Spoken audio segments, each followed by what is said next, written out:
You should have dug back more. You should have used a couple of 45s and a coupling.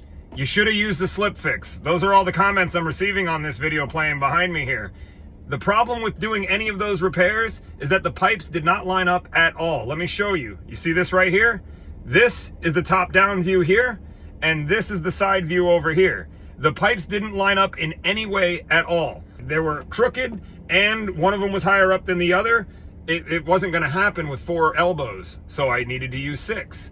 In addition to that, I needed to replant the bush back into the hole there, where I ended up rerouting the pipe around.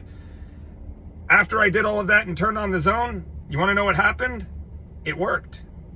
And then when I buried the pipes underground, you want to know what happened? It disappeared. Just because it doesn't look pretty doesn't mean it's not functional. And just because you think I should dig up more pipe doesn't mean I'm going to do that. I'm the one out here doing the actual work. You're just watching it. Okay, let's go.